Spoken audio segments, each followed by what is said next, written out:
Greetings and peace to you all, and welcome to the corner of my room.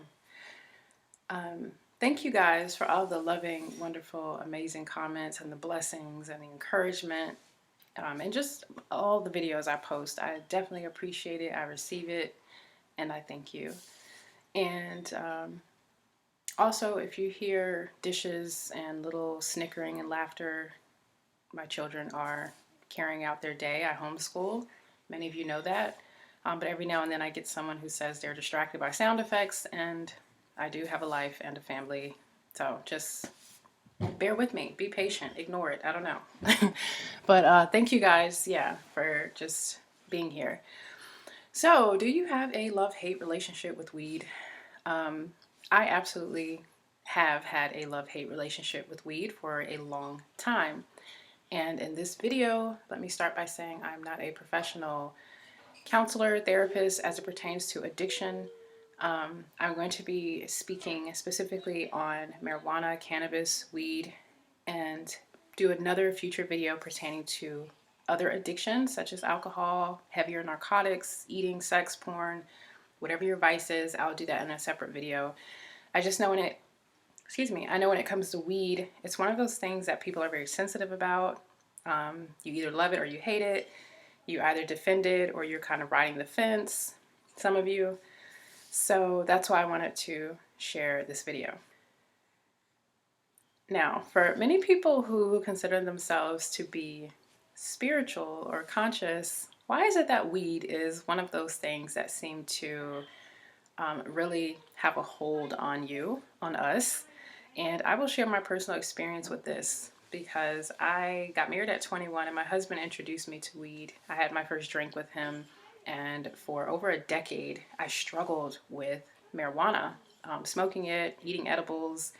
I've tried other ways to ingest it that wasn't so harmful, such as smoking it.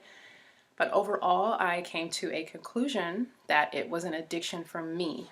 Now, my husband has never accepted or admitted that marijuana for him, smoking weed, is an addiction.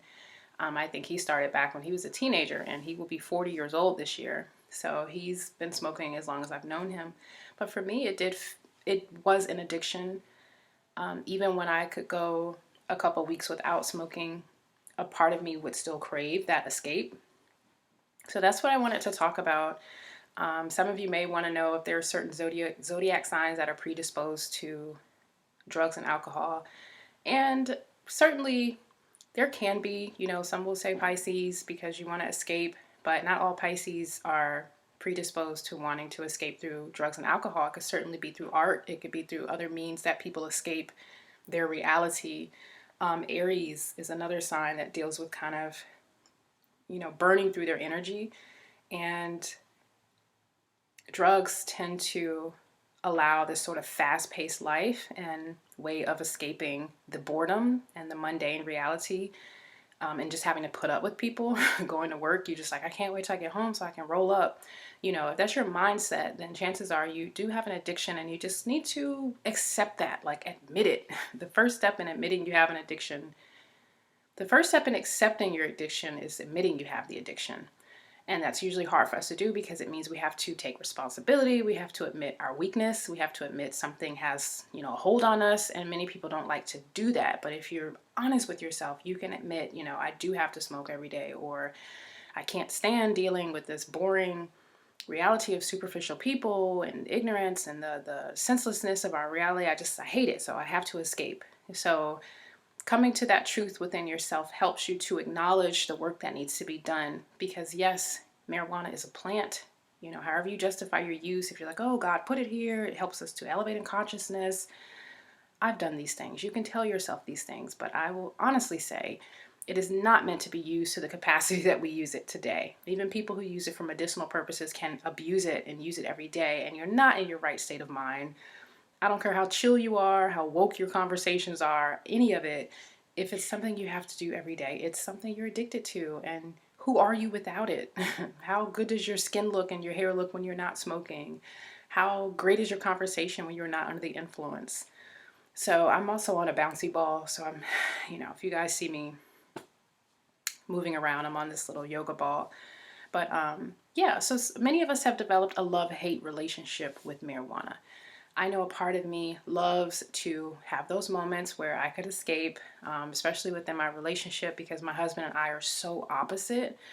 I've learned a lot in my relationship. There's many benefits to us being opposites, but for the most part, I've struggled with just being able to get along and for our energies to blend. We are unevenly yoked, but instead of just bailing out of my relationship all the time, I took to weed and even alcohol as a means to escape our distance and to escape just issues within a relationship, or allow weed to be the thing that brings us together. We could smoke together and chill and watch Martin reruns and we're cool, for the night. No arguments, no difficulties there. So it became this thing that allowed me to escape my responsibilities even within the home. I have North Node in the fourth house. And initially, early on, I've always wanted to be a career woman. I was driven toward success and achievement and doing things outside of the home. So the more and more I met resistance and hardships and blockages, it would turn into stress, depression, irritability, and just to get up every morning and deal with the responsibility of my domestic chores. I would, hit the blunt a few times and calm down just to deal with my children, just to deal with life. Feel free to judge me on that, but that's just the reality of it. And I realized I can't do this. There are moments when I knew my children could see that I was high, and even though I was functioning, could hold a conversation, could execute on my duties, I didn't like that, feeling that they knew, something's different about mom, or I was so dependent, or that I did not have the mastery over myself, over my life, because I had to turn to this thing to just deal with myself, to just deal with reality. So this has been a learning process in overcoming addiction, accepting it, admitting it, and then taking steps to implement greater self-discipline. I am sharing this with you all because my solution and my advice and my suggestions for many of you who have this love-hate relationship with weed is see how different you are once you start implementing a practice of self-discipline where you deny yourself, your body, your mind, the stimulant. Take it away. Go an extended time where you are not smoking weed or eating edibles or whatever means you take it. Go a good while where you're not having it in your system, and see who you are without it. Because maybe for some of you, it's been years since you've really interacted with yourself on that level. Some of you can say that you can go a couple weeks or whatever. And like I mentioned, that doesn't mean that it's out of your system. It doesn't mean that the craving and desire is not there. And even still, when you tell yourself, oh, in a couple weeks, I'm going to smoke again, that's something to look forward to. So you can go 2 or 3 weeks because you're going to have it again. But I mean, go a year, quit it altogether, and see who you are without it. See how you experience spirit, your higher spiritual wisdom and insights and downloads. See how you experience it without it. Because if you keep convincing yourself that you can only access those levels of higher consciousness and those levels of just, escapism, you can only access it through weed, then you're really at a disadvantage because, first of all, it may not always be accessible. Second of all, many of you know, those of you who've done research or care, you know that the stuff that's floating around on the street is not organic, good hemp, good weed that you're getting from some good source. Unless you live near a dispensary and you're able to check in on these things, most of us are getting it from, the neighborhood plug. You're getting your weed from someone and you don't know what's been sprayed on it. You don't know what you're ingesting. And therefore, you're doing a lot of harm. Another thing I'll say is I've noticed that when I come off of smoking, I have a lot of negative effects. And for me, that was a telltale sign that this is something I don't need.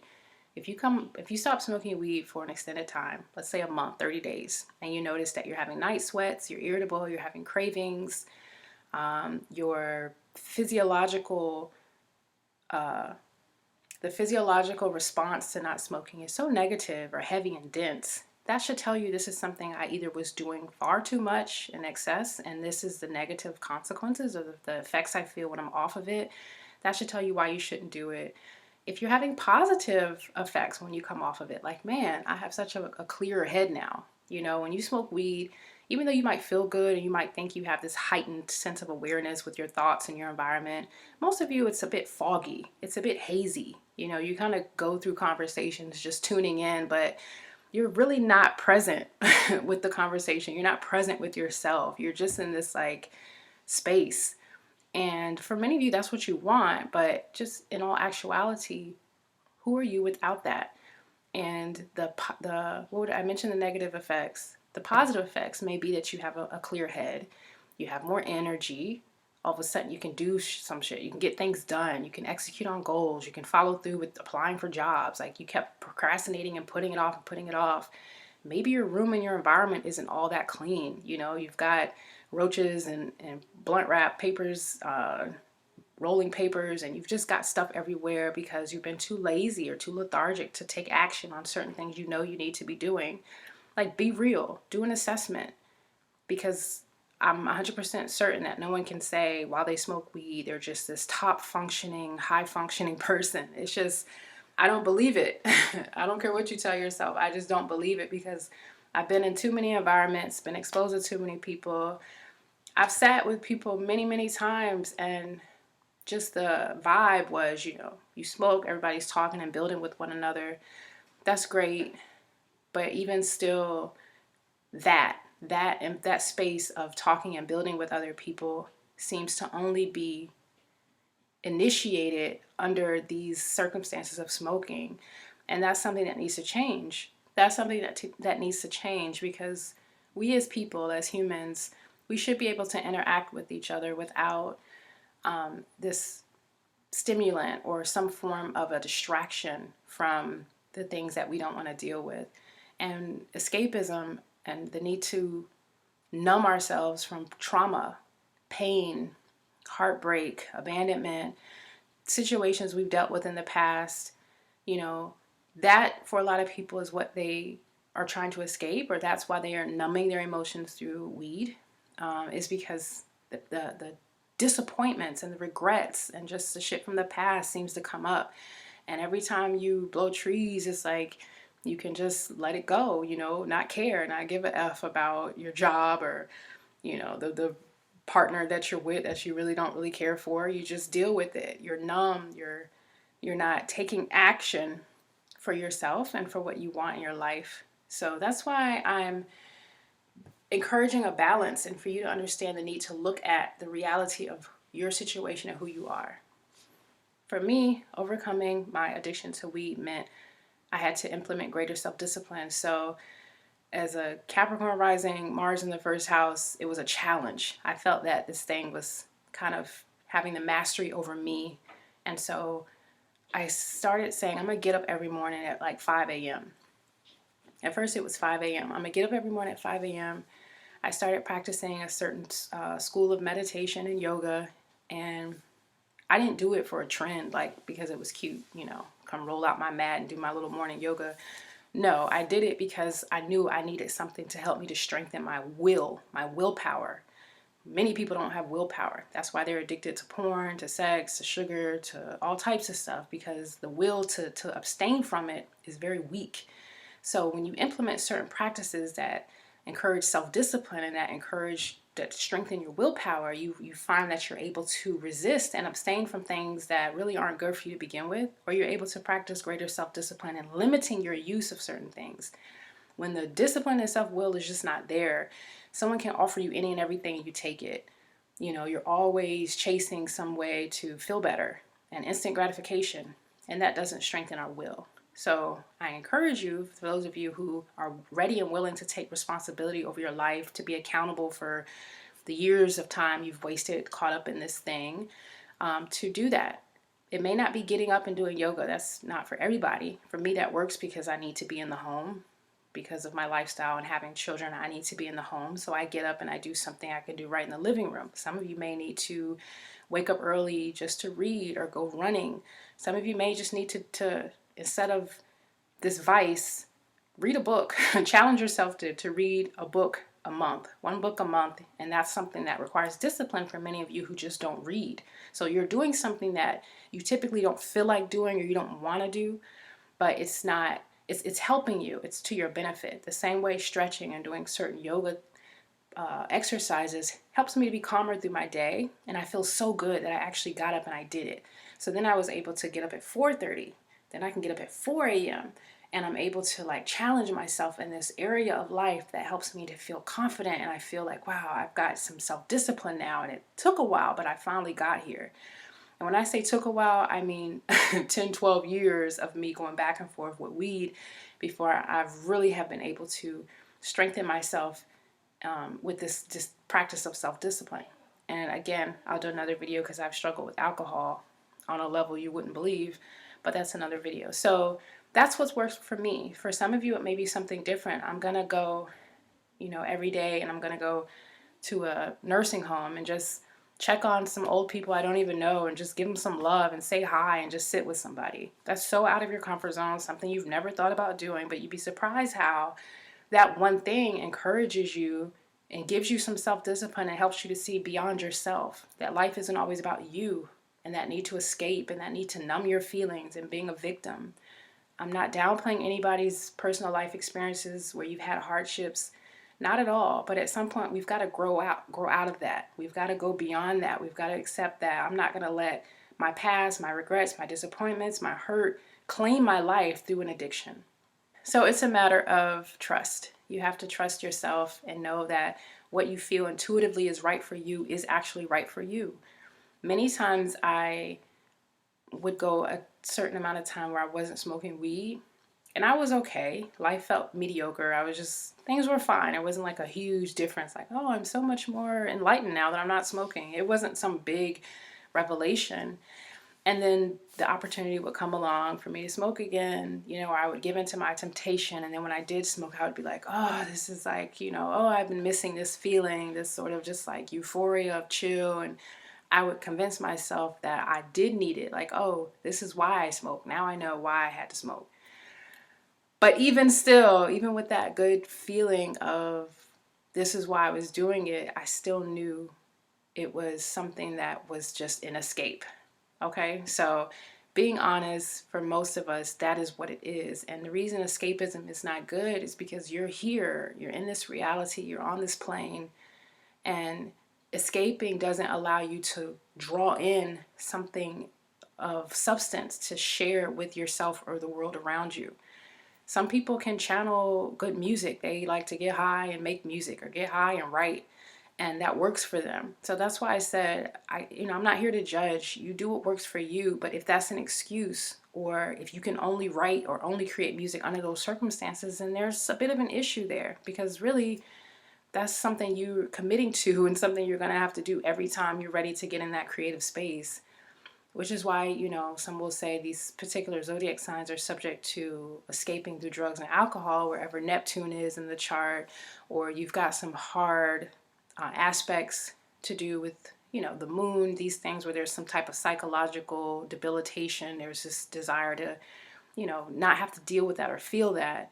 But it's never going to be the answer when we surrender over our true nature, our true essence, our vitality, our time, our mental space to marijuana, even if it is, just a plant.